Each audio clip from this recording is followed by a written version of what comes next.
Good morning. I suspect most of you knew Jesko a lot longer than I did. I only knew Jesko for about 2 years, but he certainly made an impression. As you all know, Jesko had a big gregarious personality, and he was one of those people you never forgot, and frankly, he seemed quite indestructible. While Jesko was best known for his time with the Apollo program and supporting ISS, and even consulting on Star Trek, I got to know him primarily because of his passion for human exploration of Mars.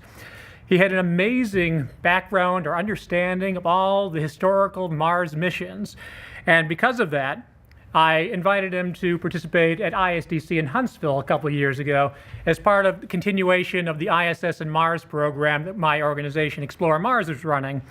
And it came down, he gave an extremely illuminating talk, and it was quite compelling as well, but frankly, it was also depressing as he kind of listed off the litany of old Mars concepts that never actually got done. So it was a great talk, but it made you wonder, why aren't we at Mars yet? But perhaps the most interesting part of the trip to Huntsville, though, was actually being able to tour around Huntsville with Jesko. You know, we went out, he joined us for dinner one night. We were driving around Huntsville. I think Sam was with us also. And around every corner, Jesko would say, "Oh, I remember there was a movie theater there I used to go to. I remember Werner standing on that corner." You know, or I used to go to that restaurant all the time, except it wasn't a Starbucks then. So it was just amazing enthusiasm, and you kind of got brought back in history to Huntsville of the 1960s as we were driving around. Probably the last time I should step back a bit. Later during that trip, it was actually great. We were at the Rocket Center standing underneath the giant Saturn V. And that was quite an honor to be able to stand underneath that massive rocket as Jesko is explaining every detail of what he was able to contribute to that rocket. So it really was quite an honor for me.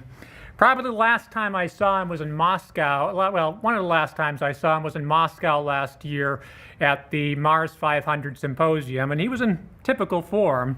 One of the great things I noticed about Jesko is he didn't seem to dwell on the past. While he was quite proud of his time with Wernher von Braun, the von Braun team designing Apollo, his eyes were always firmly fixed on the future. A future that embraced international partnerships, particularly with our Russian partners. So you could tell when we were in Russia, he had an amazing rapport with our Russian partners as well as all the other international partners with ISS.